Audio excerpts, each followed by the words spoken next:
ಕರ್ನಾಟಕದ number 1 PU college Excel PU college Guruvayanakere. ರಾಷ್ಟ್ರಪತಿ ಹೆಸರಿನಲ್ಲೂ ಡೀಪ್ ಫೇಕ್ ಮಾಡಿ ವಂಚನೆಗೆ ಯತ್ನಿಸಿರುವಂತಹ ಪ್ರಕರಣ ಬೆಳಕಿಗೆ ಬಂದಿದೆ. ನಗರದಲ್ಲಿ ಆಕ್ಟಿವ್ ಆಗಿ ಎಸ್ಎಂಎಂಸಿ ಕೆಲಸವನ್ನ ಮಾಡ್ತಾ ಇದೆ. ಸೋಷಿಯಲ್ ಮೀಡಿಯಾ ಮಾನಿಟರಿಂಗ್ ಸೆಲ್ ಕೆಲಸವನ್ನ ಮಾಡ್ತಾ ಇದೆ. ನಗರದ ಪ್ರತಿ ಠಾಣೆಯಲ್ಲೂ ಕೂಡ ಈ ಸೋಷಿಯಲ್ ಮೀಡಿಯಾ ಮಾನಿಟರಿಂಗ್ ಸೆಲ್ ಅನ್ನ ನೇಮಿಸಲಾಗಿದೆ. ಎಸ್ಎಂಎಂಸಿ ಪರಿಶೀಲನೆ ವೇಳೆ ರಾಷ್ಟ್ರಪತಿ ಹೆಸರಲ್ಲಿ ಡೀಪ್ ಫೇಕ್ ಮಾಡಿರುವುದು ಪತ್ತೆಯಾಗಿದೆ. ಫೇಕ್ ವಿಡಿಯೋಗಳನ್ನ ಮಾಡಿ ವಂಚನೆಗೆ ಯತ್ನಿಸ್ತಾ ಇದ್ದಂತಹ ಗ್ಯಾಂಗ್ ಈಗ ಬಯಲಾಗಿದೆ. ಎಲ್ಲವನ್ನೂ ಕೂಡ ಮಾನಿಟರ್ ಅನ್ನ ಬೆಂಗಳೂರು ಪೊಲೀಸರು ಮಾಡ್ತಿದ್ದಾರೆ. ಇನ್ನು ಪರಿಶೀಲನೆ ವೇಳೆ ಹಣಕಾಸಿನ ವಿಚಾರಕ್ಕೆ ಸಂಬಂಧಪಟ್ಟಂತೆ ಲಿಂಕ್ ಕೂಡ ಪತ್ತೆಯಾಗಿದೆ. ಈಗಾಗಲೇ ಹಲವು ನಟ ನಟಿಯರ ಫೋಟೋ ಹಾಗೂ ವಿಡಿಯೋಗಳನ್ನು ಬಳಸಿಕೊಂಡು ಡೀಪ್ ಫೇಕ್ ವಿಡಿಯೋಗಳನ್ನು ಮಾಡಿ ಸೋಷಿಯಲ್ ಮೀಡಿಯಾದಲ್ಲಿ ಹರಿಬಿಡಲಾಗ್ತಿತ್ತು.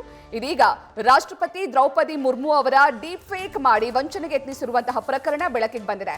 ಈ ಬಗ್ಗೆ ಹೆಚ್ಚಿನ ಮಾಹಿತಿಯನ್ನು ನೀಡ್ತಾರೆ ನಮ್ಮ ಪ್ರತಿನಿಧಿ ಚಂದ್ರಶೇಖರ್. ಹಲವು ನಟ ನಟಿಯರು ಅಥವಾ ಕ್ರಿಕೆಟ್ ಆಡುವಂತಹ ಸೆಲೆಬ್ರಿಟಿಗಳ ಫೋಟೋಸ್ ಮತ್ತು ವಿಡಿಯೋಸ್ ಅನ್ನ ಬಳಸಿಕೊಂಡು ಡೀಪ್ ಫೇಕ್ ಮಾಡಿ ವಿಡಿಯೋಗಳನ್ನ ಹರಿಬಿಡಲಾಗ್ತಾ ಇತ್ತು.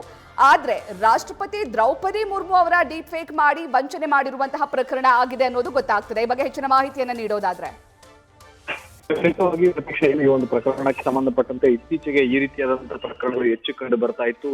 ಮುಖ್ಯವಾಗಿ ಏನು ಸೋಷಿಯಲ್ ಮೀಡಿಯಾದಲ್ಲಿ ಸಾಕಷ್ಟು ವಿಡಿಯೋಗಳನ್ನ ಅಂದ್ರೆ ಅಂಬಾನಿ ಆಗಿರ್ಬೋದು, ಜೊತೆಗೆ ಆರ್ಥಿಕ ಸಚಿವೆ ಆಗಿರುವಂತಹ ಕೇಂದ್ರ ಸಚಿವೆ ಆಗಿರುವಂತಹ ನಿರ್ಮಲಾ ಸೀತಾರಾಮನ್ ಆಗಿರ್ಬೋದು, ಈ ರೀತಿಯಾದಂತಹ ಕೆಲವೊಂದು ವಿವಿಐಪಿಗಳ ಒಂದು ಏನೋ ವಿಡಿಯೋಗಳನ್ನ ಫೇಕ್ ಡೀಪ್ ಮಾಡಿ ಅದನ್ನ ಸೋಷಿಯಲ್ ಮೀಡಿಯಾದಲ್ಲಿ ಹರಿಬಿಟ್ಟು ಅದ್ರ ಲಿಂಕ್ ಅನ್ನ ಕ್ಲಿಕ್ ಮಾಡಿದ ತಕ್ಷಣವೇ ಅದನ್ನ ಇನ್ವೆಸ್ಟ್ಮೆಂಟ್ ರೂಪದಲ್ಲಿ ಪಡ್ಕೊಂಡು ಅದಾದ ನಂತರ ಸಾಕಷ್ಟು ವಂಚನೆಗಳನ್ನ ಮಾಡ್ತಾ ಇದ್ರು.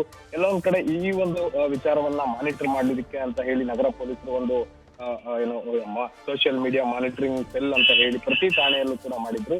ಅದರಂತೆ ಯಾವುದೇ ವಿಡಿಯೋಗಳು ಕೂಡ ಫೇಕ್ ಡೀಪ್ ಅಲ್ಲಿ ಅಪ್ಲೋಡ್ ಆದಲ್ಲಿ ಅಥವಾ ಸೋಷಿಯಲ್ ಮೀಡಿಯಾದಲ್ಲಿ ಕಂಡು ಬಂದಲ್ಲಿ ಅದನ್ನ ಡೌನ್ಲೋಡ್ ಮಾಡ್ಕೊಂಡು ಅಥವಾ ಲಿಂಕ್ ಅನ್ನ ಡೌನ್ಲೋಡ್ ಮಾಡಿ